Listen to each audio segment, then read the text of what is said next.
नमस्कार, आप सभी का स्वागत है आज के वीडियो में। तो आज के वीडियो में डिस्कस करेंगे डीएलएड थर्ड सेमेस्टर का साइंस का पेपर जो कंडक्ट हुआ है आज के दिन 2022 में। बड़ी बात यह है कि जो पेपर कंडक्ट हुआ है इस पेपर में डीएलएड सेकेंड सेमेस्टर के क्वेश्चंस को रिपीट किया गया है। इसका मतलब कि जो क्वेश्चंस पूछे गए थे सेकेंड सेमेस्टर में वो क्वेश्चंस को भी यहाँ पूछा गया है। तो हम कह सकते हैं कि ये जो थर्ड सेमेस्टर का सिलेबस है इसके अलावा भी सेकेंड सेमेस्टर के सिलेबस जो साइंस का है उससे भी क्वेश्चन पूछे गए हैं। तो हम कह सकते हैं कि ओवरऑल पूछे गए हैं क्वेश्चंस। लेकिन ऐसा नहीं करना चाहिए था, जो सिलेबस दिया गया है सेमेस्टर वाइज उसी के अकॉर्डिंग क्वेश्चंस को पूछना चाहिए था, लेकिन ऐसा नहीं किया गया है। फिलहाल जो वीडियोज़ मैंने बनाए थे सेकेंड सेमेस्टर के लिए उनसे भी क्वेश्चंस पूछे गए हैं। तो अगर किसी स्टूडेंट ने उन वीडियोस को देखा होगा तो ऐसे क्वेश्चंस, खासकर ये उत्तोलक वाले क्वेश्चंस को मैंने बहुत ही अच्छे तरीके से समझाया हुआ है। जैसे क्वेश्चन नंबर 4 में पूछा गया कि प्रथम प्रकार का उत्तोलक क्या होता है। मैंने प्रथम, द्वितीय और तृतीय तीनों प्रकार के उत्तोलक को अच्छे से समझाया हुआ है कुछ वीडियोज़ में, जो वीडियोज़ मैंने बनाए थे सेकेंड सेमेस्टर के लिए। तो अगर आप लोगों ने देखा होगा तो आप लोग ऐसे क्वेश्चंस को कर पाएंगे। फिलहाल जो बहुविकल्पी क्वेश्चंस हैं ये आसान क्वेश्चंस हैं, और जो अतिलघुत्तरी और लघुत्तरी क्वेश्चंस हैं वो भी क्वेश्चंस आसान हैं। बस आपने अगर पढ़ा होगा पूरा सिलेबस सेकेंड सेमेस्टर का, थर्ड सेमेस्टर का, तो आप कर पाएंगे आसानी से। तो इस वीडियो में हम बात करेंगे बहुविकल्पी क्वेश्चंस के बारे में, और इसके बाद फिर हम बात करेंगे कि कौन कौन से क्वेश्चन पूछे गए थे अतिलघुत्तरी और लघुत्तरी। तो स्टार्ट करते हैं वीडियो को। तो सबसे पहला क्वेश्चन पूछा गया था कि पृथ्वी प्रत्येक वस्तु को अपनी ओर आकर्षित करती है, खींचती है। ये किसने बताया है? बहुत ही आसान सा क्वेश्चन है, बहुत सिंपल क्वेश्चन है। क्या अल्बर्ट आइंस्टाइन ने बताया है? नहीं बताया है, क्योंकि अल्बर्ट आइंस्टाइन की जब भी बात आती है तो हमारे दिमाग में आता है E = mc² और प्रकाश का विद्युत प्रभाव यानी photo electric effect of light. तो उसके बारे में जो भी बातें बताई है वो किसने बताई हैं? अल्बर्ट आइंस्टाइन ने बताई हैं। ठीक है। अगर हम बात करें सीवी रमन के बारे में तो ये भारतीय पहले साइंटिस्ट थे, भारतीय पहले भौतिक शास्त्री थे यानी फिजिक्स के साइंटिस्ट थे, जिनको 1930 में नोबेल पुरस्कार दिया गया था स्कैटरिंग ऑफ लाइट यानी प्रकाश के प्रकीर्णन के बारे में। इन्होंने रमन इफेक्ट दिया था, तो उसके बारे में ये इम्पोर्टेंट है। अगर बात करें कि जो थर्ड ऑप्शन है आइजैक न्यूटन, तो सबको पता है कि जो गति के नियम हैं, मोशन, जो लॉ ऑफ मोशन है, गति के नियम है, और उसके अलावा जो गुरुत्वाकर्षण की बात बताई है वो आइजैक न्यूटन ने बताई है। तो इस क्वेश्चन का सही आंसर क्या होगा? आइजैक न्यूटन होगा। ठीक है। अगर हम बात करें सत्येंद्र नाथ बोस के बारे में यानी SN बोस के बारे में, इनका फुल फॉर्म है सत्येंद्र नाथ बोस। ये भारत के साइंटिस्ट थे जिन्होंने अल्बर्ट आइंस्टीन के साथ मिलकर के पदार्थ की यानी द्रव्य की जो पांचवी अवस्था है जिसको हम बोलते हैं बोस आइंस्टीन संघनन, उसके बारे में बताया था। एक बात और आप जान लो कि जो गॉड पार्टिकल है जिसको हम कहते हैं हिग्स बोसॉन, वो भी इन्हीं के नाम पर रखा गया है। तो फिलहाल इस क्वेश्चन का आंसर क्या होगा? ऑप्शन नंबर तीसरा सही हो जाता है। अब हम लोग डिस्कस करेंगे क्वेश्चन नंबर 2। इसमें कहा गया कि कुम्हार के चाक की गति। अगर आप लोगों ने किसी कुम्हार को देखा होगा, वो घड़ा बनाता है तो उसका चाक होता है, उसमें मिट्टी को रखता है और घुमाता है, तो वो एक ही जगह पे घूमती है। ऐसा नहीं कि वो इस तरीके से अपने स्थान को विस्थापित नहीं करती है, एक ही जगह पे। जैसे ये मान लीजिए मार्कर का कैप है, ये मार्कर है, अगर मैं इसको रख कर के यहाँ पे एक जगह पे घुमाता हूँ तो ये कैसी गति है? इसको हम बोलते हैं रोटेशन, इसको बोलते हैं हिंदी में घूर्णन। ठीक है। तो बिल्कुल ऐसी गति ही होती है। तो इस क्वेश्चन का आंसर क्या होगा? पहला वाला सही हो जाएगा। जैसा हम जानते हैं कि जो पृथ्वी हमारी है, हमारी जो पृथ्वी है वो अपने एक्सिस पर, ये उसकी अक्ष है, अपनी एक्सिस पर 23.5 डिग्री झुकी हुई, 23.5 डिग्री झुकी हुई क्या करती है? रोटेट करती है, घूर्णन करती है। अगर यहाँ पे क्वेश्चन पूछा गया होता कि पृथ्वी की गति कैसी है अपनी अक्ष पर, तो वो कैसी गति है? वो भी घूर्णन गति है, रोटेशन गति है। अगर हम बात करें सरल रेखा में, तो हम जानते हैं कि अगर किसी के पास बंदूक है और फायर कर रहा है तो बंदूक से निकली गोली जो है वो सरल रेखा में जाती है यानी सीधे जाती है। ठीक है। बड़ा आसान सी बात है। अगर वृत्तीय की बात करें तो वृत्तीय गति, जैसे मान लो ये वृत्त है, ये सर्कल है, तो इसी वृत्त पर अगर गति की जाएगी तो उसको बोलेंगे वृत्तीय गति। ठीक है, आसान सी बात है। और अगर बात करें दोलन के बारे में, तो जैसे हम जानते हैं कि जो घड़ी होती है, पहले वाली जो घड़ियाँ होती थी उनमें पेंडुलम लगा रहता था, तो इस तरीके से ऐसे ऐसे पेंडुलम दोलन करता था, ये दोलन होता है।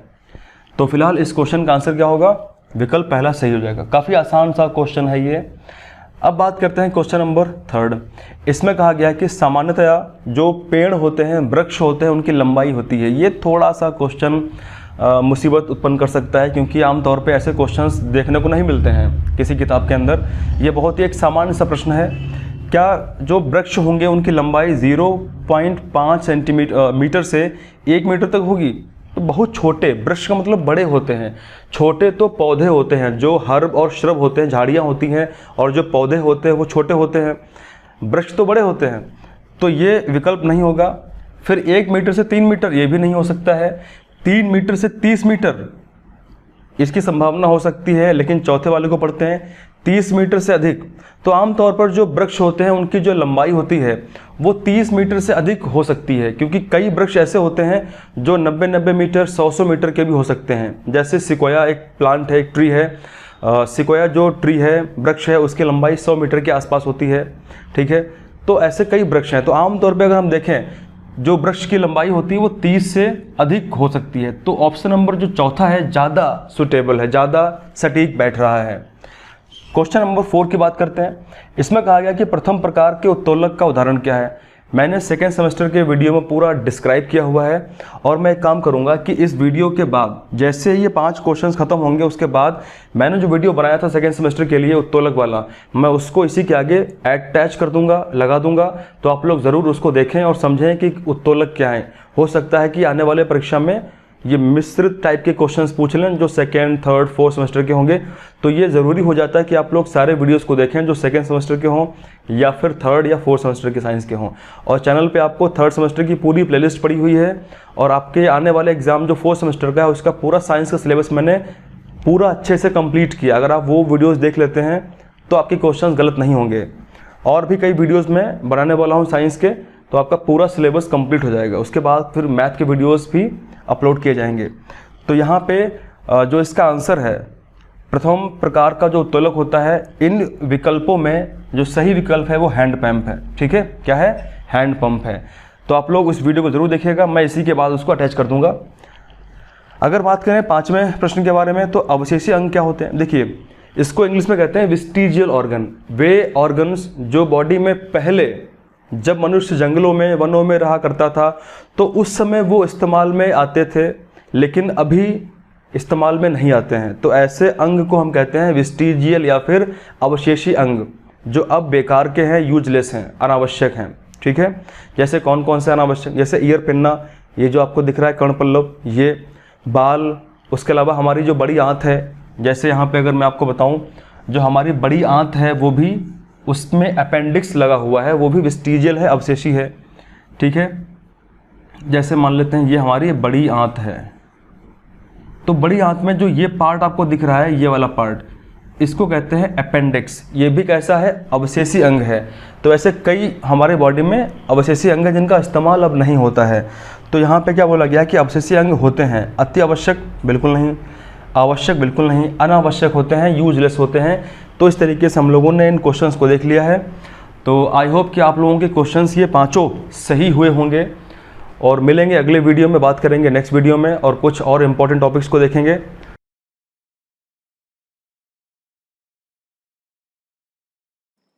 तो सबसे पहले हम लोग बात करते हैं उत्तोलक होता क्या है। ठीक है, तो सबसे पहली बात है कि आखिरकार उत्तोलक होता क्या है। मतलब ये होता है कि उत्तोलक के द्वारा हम हमारे जो काम करते हैं रोजमर्रा की लाइफ में, हम उसको आसान कर लेते हैं।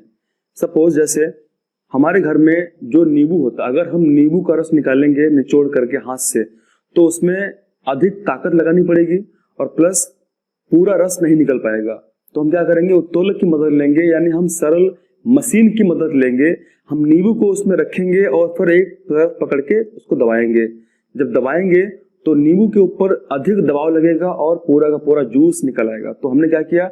हमने उत्तोलक की मदद से, हमने सरल मशीनों की मदद से क्या किया? हमने नींबू को पूरा निचोड़ लिया है, पूरा उपयोग कर लिया और हमारा काम आसान हो गया है। अगर ऐसे आपको बोला जाए कि ऐसे आपको 100 नींबू का रस निकालना है, तो आप क्या करेंगे कि 100 नींबू को इतना निचोड़ेंगे, तो आपके हाथों की हालत क्या होगी?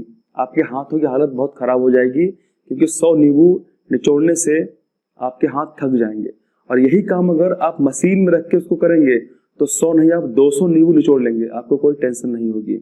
आपसे अगर कोई बोले कि आप जाओ कुछ 50 किलो का कूड़ा है जो रखा हुआ था बहुत दिनों से, आपको फेंक के आना है, अगर तो आप फेंक आओगे जाके टेंशन फ्री।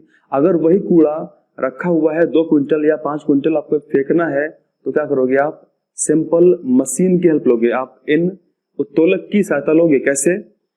कूड़े की मशीन होती है ना, एक पहिए वाली जो कूड़े की गाड़ी होती है जिसमें कूड़ा बीच में भरते हैं, नीचे पहिया लगा होता है, उसमें हम बार बार करके सारा कूड़ा फेंक सकते हैं।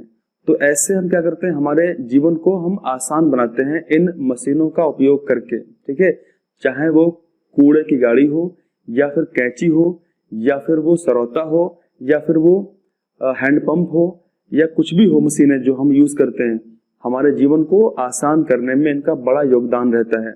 तो आइए जानते हैं कि आखिरकार उत्तोलक होते क्या हैं। तो सबसे पहली बात क्या है कि उत्तोलक होता क्या है। देखिए, उत्तोलक जो है उसको इंग्लिश में हम लीवर कहते हैं। क्या कहते हैं इसको इंग्लिश में? इसको इंग्लिश में हम लीवर कहते हैं। ठीक है, लीवर, ये लीवर होता है। और लीवर जो है वो फ्रेंच वर्ड से लिया गया है। फ्रेंच एक शब्द है जिसको बोलते हैं लिब्रे, तो फ्रेंच शब्द है लिब्रे, लिब्रे से लिया गया है लीवर। लिब्रे का मतलब होता है उठाना। लिब्रे का मतलब क्या होता है कि किसी चीज को उठाना। तो यही तो हम करते हैं लीवर के द्वारा, यही तो हम करते हैं उत्तोलक के द्वारा। हम उठाते हैं या हम किसी चीज को प्रेशर से दबाते हैं ताकि उसका हम पूरा उपयोग कर पाए। तो एक्चुअली क्या था, उत्तोलक का मतलब लीवर होता है, और लीवर जो होता है वो फ्रेंच वर्ड से लिया गया जिसका मतलब उठाना होता है, जो फ्रेंच वर्ड क्या था, लिब्रे। तो हमने ये बेसिक सी बात समझ ली है। अब थोड़ी सी यहाँ पे हम बात करते हैं कि उत्तोलक होती क्या है। तो उत्तोलक क्या होती है?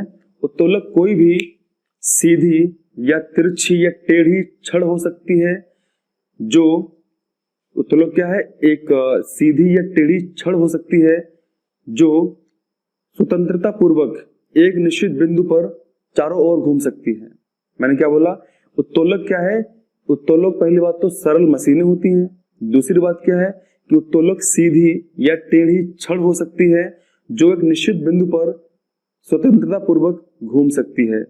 जिसको हम निश्चित बिंदु पर स्वतंत्रता पूर्वक घुमा सकते हैं वो उत्तोलक कहलाते हैं। अभी बेसिक सी बात यह है कि यहाँ पे अगर हम थोड़ा और जानने का प्रयास करें तो जो उत्तोलक होते हैं उसमें 3 बिंदु होते हैं। ठीक है, उत्तोलकों में 3 बिंदु होते हैं। वो कौन कौन से बिंदु होते हैं 3, उनको हम जानने का प्रयास करेंगे। तो सबसे पहला जो उत्तोलक में बिंदु होता है वो फलक्रम होता है। जो दूसरा बिंदु उत्तोलक में होता है वो एफर्ट होता है। जो तीसरा बिंदु उत्तोलक में होता है वो क्या होता है? वो लोड होता है। इसकी अगर हिंदी की हम बात करें तो फलक्रम का मतलब होता है आलंब, जिसे आधार भी हम कहते हैं। ठीक है, एफर्ट का मतलब क्या होता है? आयास या प्रयास भी इसे हम कहते हैं। और जो लोड होता है इसका मतलब भार होता है। तो उत्तोलक में इन 3 बिंदुओं की आवश्यकता होती है। इन 3 बिंदुओं के बिना उत्तोलक काम नहीं कर सकता है। ठीक है, तो आप लोग ध्यान रखेंगे कि उत्तोलक में 3 बिंदु होते हैं और वो कौन कौन से होते हैं? फलक्रम जिसको आलंब या आधार कहते हैं, एफर्ट जिसको आयास या प्रयास कहते हैं, और लोड जो बोझ होता है, जो भार हम उठाते हैं, ले जाते हैं, वो भार का उपयोग होता है। अब यहाँ पे अगर और हम इसको समझें विस्तार से तो उत्तोलक जो होते हैं वो 3 उत्तोलकों को 3 तरीके से डिवाइड किया गया है, 3 प्रकार से इसको बांटा गया है। जैसे सबसे पहले बात करेंगे प्रथम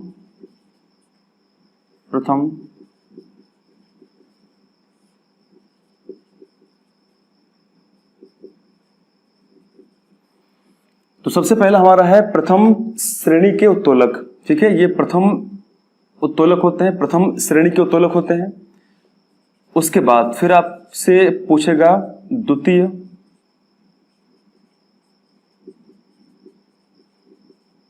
फिर आपसे पूछेगा कि द्वितीय श्रेणी के उत्तोलक कौन से होते हैं। फिर तीसरा आपसे पूछेगा तृतीय तृतीय श्रेणी के उत्तोलक कौन से हो? तो आपको बताना है प्रथम, द्वितीय और तृतीय श्रेणी के उत्तोलक कौन कौन से होते हैं, बस उसके बाद में उत्तोलक वाला काम खत्म हो जाता है। तो सबसे पहले हम लोग समझते हैं कि प्रथम श्रेणी में कौन कौन से हमको ध्यान रखना है कि ये कैसे उत्तोलक होते हैं। देखिए सबसे पहला जो इसका ऑप्शन है, अब इसको हम यहाँ पे जरा समझने का प्रयास करते हैं, ठीक है।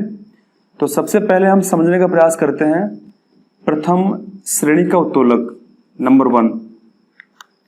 इसमें क्या होता है, इस उत्तोलक में जो बीच वाला पार्ट होता है, ठीक है, आप लोग यहाँ पे ध्यान से समझिएगा, जो बीच वाला पार्ट होता है वहां पे आलंब होता है। जो आलंब होता है वो कहां पे होता है, बीच में होता है। एक तरफ आयास और एक तरफ भार होता है, ठीक है। तो आप लोग ध्यान रखेंगे कि जो प्रथम उत्तोलक होते हैं, प्रथम टाइप के उत्तोलक होते हैं, उनमें बीच में आलंब होता है और एक तरफ आयास यानी प्रयास हम लगाते हैं, हम एफर्ट लगाते हैं, और एक तरफ भार होता है।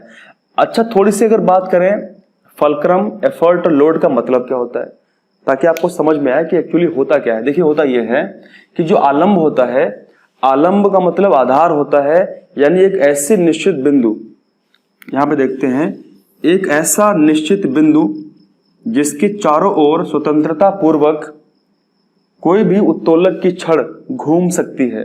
मैंने क्या बोला कि एक ऐसा निश्चित बिंदु जिसके चारों ओर उत्तोलक की छड़ स्वतंत्रता पूर्वक घूम सकती है, उसे हम फल्क्रम या आलंब या आधार कहते हैं। दूसरी बात क्या है, एफर्ट। एफर्ट का मतलब क्या होता है, आयास का मतलब क्या होता है। आयास का मतलब ये होता है कि उत्तोलकों को अपने उपयोग में लाने के लिए अगर हमें किसी भी उत्तोलक का उपयोग करना होगा तो हम क्या करेंगे, उस पर बल लगाएंगे। अगर हमको नींबू का रस निचोड़ना होगा तो हम उसको पकड़ेंगे, उस पर हम बल लगाएंगे, तो वही बल क्या होता है, वही आयास, एफर्ट कहलाता है। जैसे बोलते नहीं है कि आपका एफर्ट बहुत कम है इसीलिए आपके मार्क्स अच्छे नहीं आए। अगर आप अच्छा एफर्ट लगाते, अगर आप अच्छा बल लगाते, अच्छी मेहनत करते, तो आपका रिजल्ट अच्छा आता। वही होता है कि उत्तोलकों को उपयोग में लाने के लिए जो उस पर बल लगाया जाता है उसी को प्रयास कहते हैं या फिर आयास या एफर्ट कहते हैं। तीसरा क्या है कि उत्तोलकों के द्वारा जो बोझ होता है, जो भार होता है, उसको उठाया जाता है। जिस तरीके से एक कूड़े की गाड़ी जो होती है वो भार को, कूड़े को उठा के ले जाती है, तो वो लोड कहलाता है, भार कहलाता है। समझ में आया? बहुत ही बेसिक तरीके से हमने डिस्कस किया है कि लोड क्या होता है कि उत्तोलकों के द्वारा जो भार उठाया जाता है उसको हम भार कहते हैं। तो ये तीनों का आप लोग मतलब समझ चुके होंगे। और यहाँ पे हमने जो फर्स्ट टाइप का उत्तोलक था प्रथम, वो डिस्कस किया है। क्या किया है कि जो प्रथम टाइप का उत्तोलक होगा उसमें बीच में आलंब होगा, एक तरफ आयास होगा और एक तरफ भार होता है। ये आप ध्यान रखेंगे, ठीक है। अच्छा, इसके एग्जाम्पल कौन कौन से हैं? अगर आपसे पूछ ले कि प्रथम श्रेणी के उत्तोलकों का उदाहरण क्या होता है, एग्जाम्पल क्या होता है, तो डिस्कस जरा कर लेते हैं। सबसे पहले कैंची। हमारे घर में कैंची है, ठीक है। अभी हम डिस्कस करेंगे कैंची कैसे होती है। कैंची है, फिर प्लास हमारे घर में है जिसको हम पिलास कहते हैं, ठीक है। उसके अलावा अगर और देखें तो कील उखाड़ने वाली मशीन जो होती है, ठीक है, कील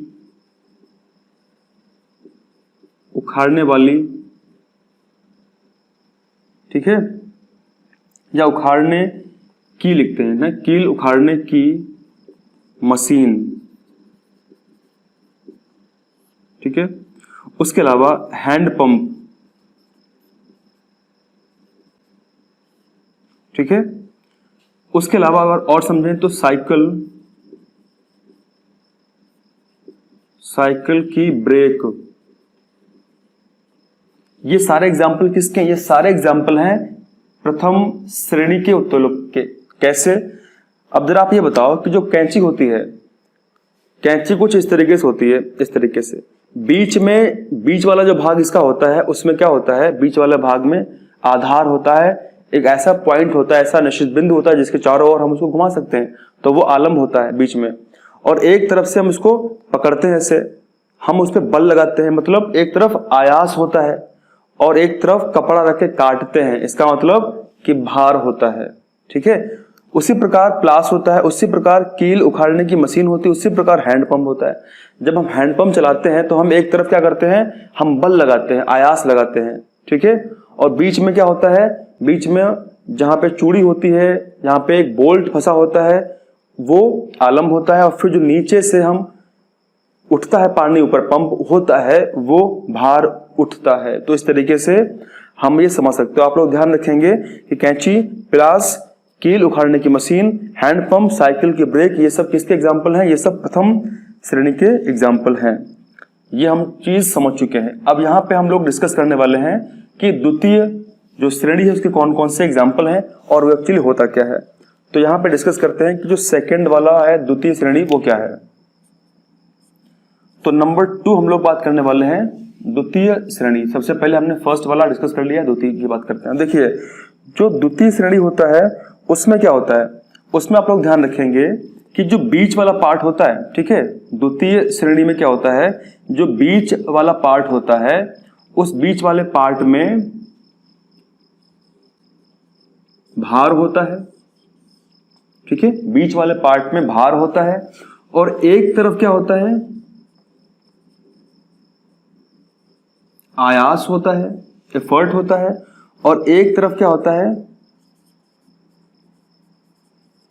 आलंब होता है। तो आप लोग ध्यान रखेंगे कि जब भी हम बात करेंगे द्वितीय श्रेणी के उत्तोलकों की, तो इसमें खास बात क्या है, बीच में भार होता है, एक तरफ आयास होता है, एक तरफ आलंब होता है। ये किसका है एग्जाम्पल, द्वितीय श्रेणी का। अब इसमें अगर एग्जाम्पल्स की अगर हम बात करें, इसमें अगर हम उदाहरणों की बात करें, तो जैसे सरौता, ठीक है, जैसे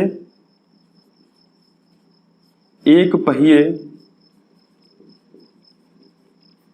की कूड़े की, एक पहिए की कूड़े की गाड़ी, ठीक है, एक पहिए की कूड़े की गाड़ी, ये एग्जाम्पल है। उसके अलावा अगर और देखें तो नींबू